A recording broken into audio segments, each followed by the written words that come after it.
Why do good men marry the wrong woman and vice versa? Have you ever wondered why some genuinely good men end up with the wrong women? And why some amazing women find themselves in painful marriages with men who don't value them? It's not always because they are blind. Sometimes it's deeper than you think. It's a mix of emotional wounds, wrong timing, poor guidance, and misplaced priorities. In this video, I'm going to break it down so that you see the real reasons behind this painful pattern and how you can avoid it.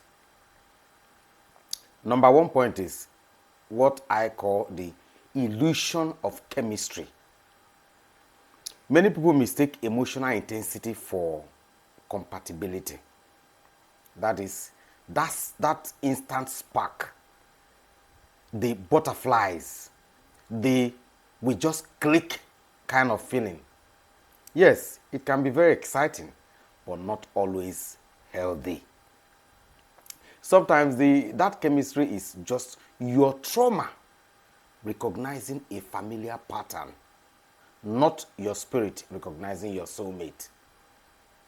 Good people often fall for who feels right, not who is right. Number two, emotional wounds and unhealed pasts. Both men and women carry emotional baggage. Childhood neglect, rejection, or previous heartbreaks. It happens to both male and female. And a man who grew up trying to please everyone may choose a woman who constantly disrespects him just to prove he can finally win approval. A woman who grew up unloved may fall for emotionally unavailable men, hoping her love will change them. Until healing happens, we attract what we need to fix, not what will help us grow. Take note of that. Let me repeat. Until healing happens, we attract what we need to fix, not what will help us grow. The next one, that is number three, is wrong definition of good. So many times you hear people say, he's a good person, she's a good person. Look, being a good person doesn't automatically make someone good for marriage. Yeah, someone can actually be good without being good or suitable for marriage.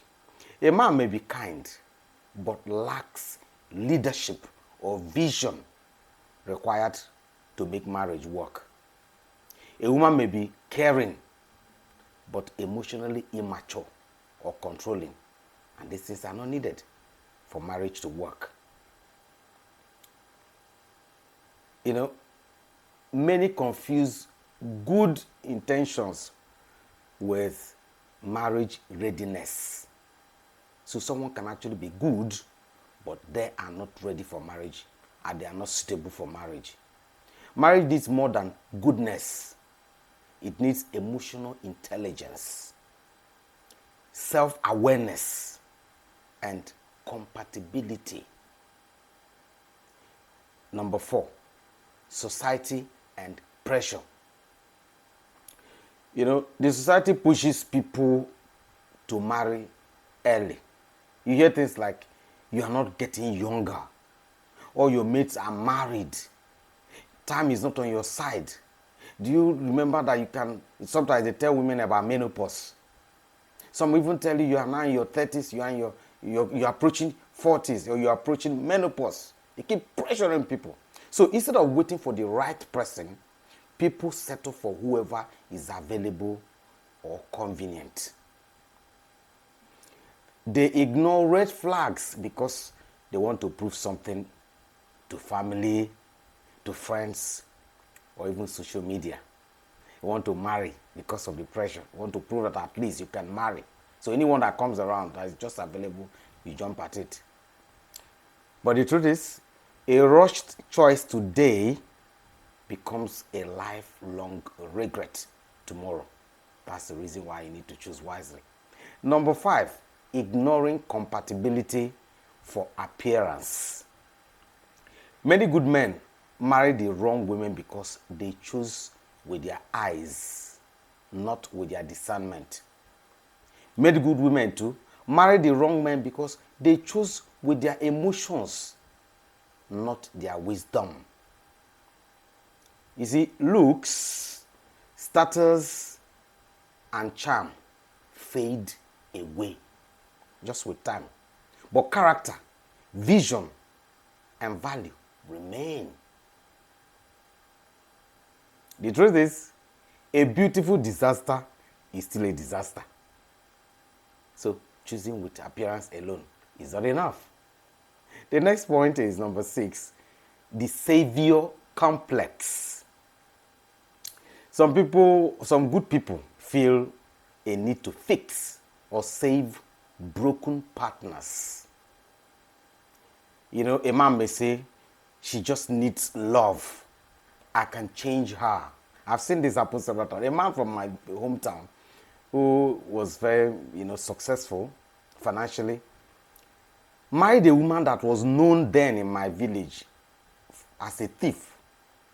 She always steals things. So the man said that the reason why she was stealing was because she's from a poor home, that her parents didn't have money. That with a man like him who has money, who will provide her with all her needs, that she will never steal again for once in her life. Guess what? She did. But she continued to steal, causing the man embarrassment until the man died himself.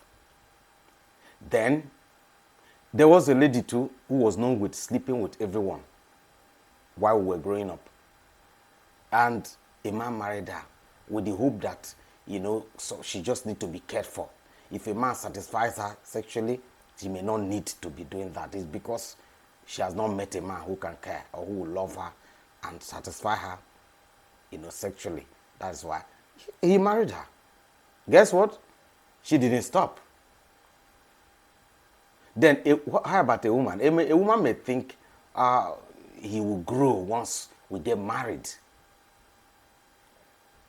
He may never do. Most times, they never do. The truth is, marriage doesn't heal character flaws. It amplifies them. Take note of that. You can't love someone into becoming whole. They must want it themselves. It must be, inside out. It must be from their own personal desires to change, not you fixing them. You can fix them. Number 7, lack of emotional awareness.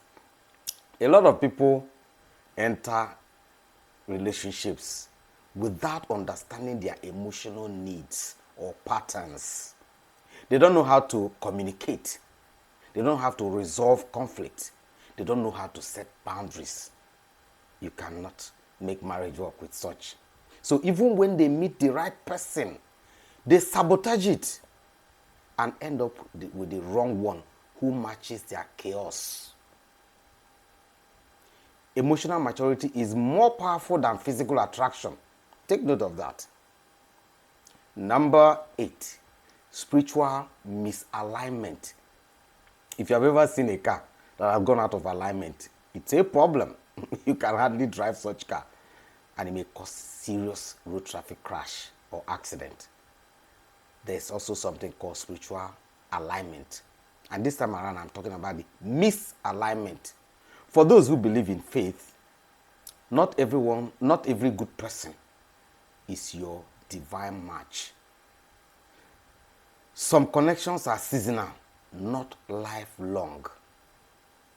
So when you ignore divine direction and chase only emotions, you end up with frustration, not fulfillment. Number 9, the lessons learned. The truth is, sometimes marrying the wrong person teaches you what you should have known before marriage. But wisdom is learning those lessons before saying, I do. If you have not come across or you've not gotten my book, Finding Forever, a guide for single ladies to marry right, try and get that book. There are things you need to know first before even thinking of marriage. You don't jump into marriage without knowledge. If you do, to end in misery. You need knowledge, to acquire certain knowledge before going into marriage. Finally, good men and good women deserve peaceful, supportive, and purposeful marriages. Don't rush love. Don't ignore red flags. Don't confuse chemistry for destiny. Heal, grow, and choose wisely, because who you marry can multiply your peace or magnify your pain. If this message blessed you, share it with someone who needs it. And don't forget to subscribe for more relationship wisdom. This is Made to Last TV. Thank you for watching.